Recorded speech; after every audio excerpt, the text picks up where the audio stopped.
Assalamualaikum anak-anak. Baiklah, hari ini kita akan mempelajari buku teks halaman 75 yang bertajuk Kerjasama Asas Kesejahteraan.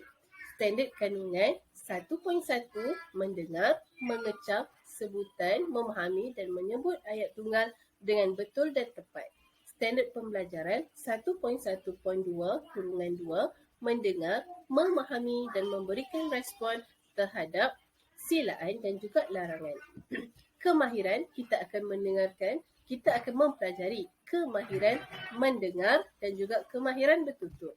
Objektif pembelajaran hari ini ialah kita mestilah memahami dan memberikan respon terhadap ayat silaan dan juga ayat larangan. Kriteria kejayaan akan diukur apabila murid dapat mendengar dan memahami ayat silaan dan juga ayat karangan.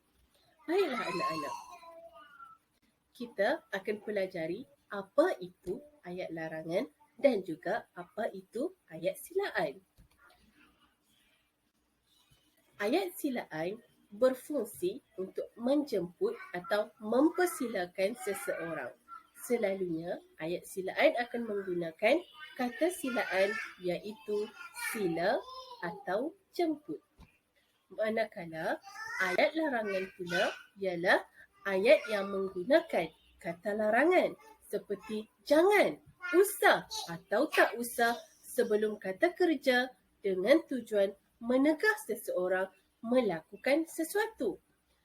Hal ini dapatlah kita simpulkan bahawa ayat larangan adalah ayat yang menegah atau melarang seseorang daripada melakukan sesuatu. Manakala ayat silaan ialah ayat yang mempersilakan atau menjemput seseorang untuk melakukan sesuatu. Mari kita lihat apa contoh-contoh ayat silaan dan juga ayat larangan. Contoh ayat silaan yang pertama, sebagaimana yang ada di dalam buku teks muka surat 75. Jemput duduk Encik Azhar, semua tetamu telah sampai. Jadi, dalam ayat ini, Encik Faizal menjemput Encik Azhar untuk duduk. Jemput duduk Encik Azhar, jadi jemput duduk ialah ayat silaan. Manakala respon terhadap ayat silaan tersebut ialah terima kasih Encik Faizal. Anak-anak murid perlu tahu bahawa ayat silaan juga mempunyai respon terhadap ayat tersebut. Sekiranya ada seseorang yang menuturkan jemput duduk, mestilah kita juga mempunyai respon terhadap ayat itu. Jadi, kita selalunya akan mengucapkan terima kasih. Sama juga apa yang berlaku di dalam dialog muka surat 75. Encik Faizal mengatakan bahawa jemput duduk Encik Azhar, lalu Encik Azhar pun menyahut dan memberikan respon terima kasih Encik Faizal. Contoh seterusnya, kita lihat pula contoh ayat larangan.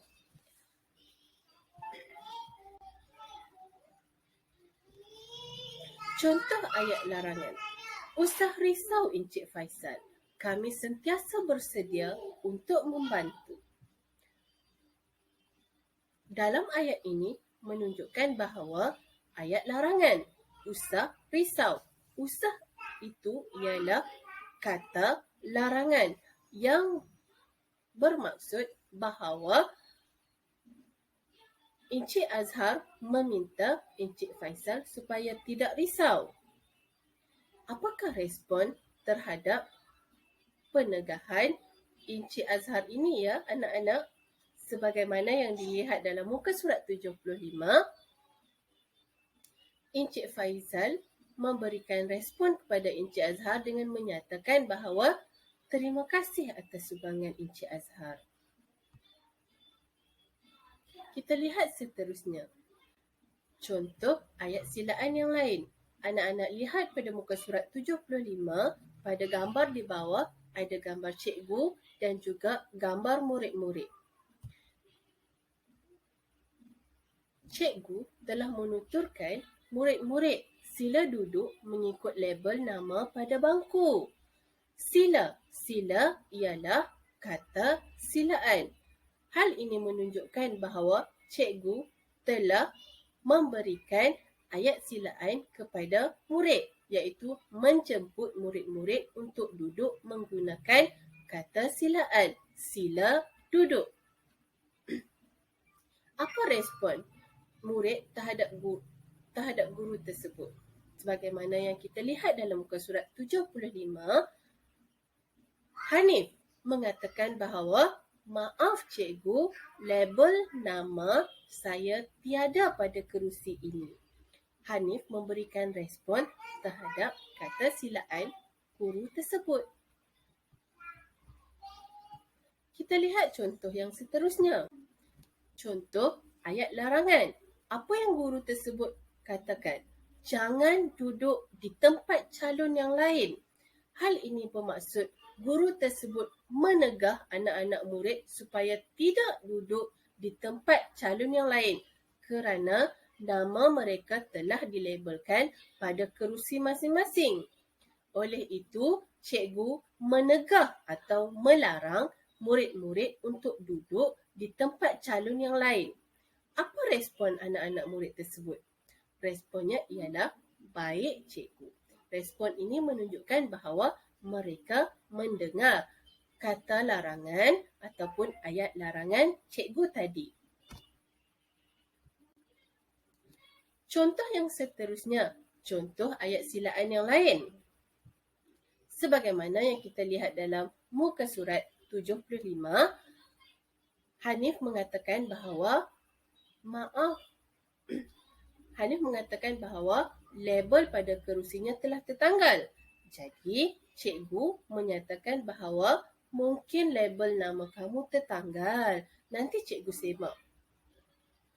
Kamu, Muhammad Hanif, sila duduk di sini. Jadi, ayat yang dituturkan oleh Umi tadi menunjukkan bahawa ayat silaan. Cikgu yang berada di dalam muka surat 75 tadi menyatakan bahawa ayat silaan menyilakan ataupun menyuruh ataupun memberikan arahan atau silaan kepada Hanif untuk duduk pada kerusi yang telah dilabelkan namanya.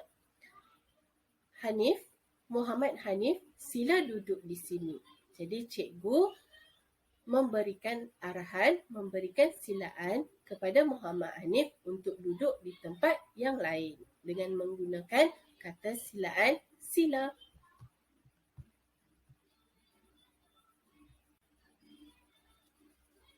Contoh ayat larangan yang seterusnya ialah, murid-murid, usah berbual. Hal ini menunjukkan kata larangan. Jadi, ayat ini menunjukkan ayat larangan. Ayat ini menunjukkan bahawa cikgu melarang murid-murid untuk berbual. Jadi, kita lihat apa respon murid-murid terhadap ayat larangan tersebut. Murid-murid memberitahu, baik cikgu. Respon ini menunjukkan bahawa murid-murid mendengar kata larangan ataupun ayat larangan yang telah diungkapkan oleh cikgu dalam muka surat 75 tadi. Umi harap anak-anak faham dengan penerangan Umi tadi tentang perbezaan ayat silaan dan juga ayat larangan.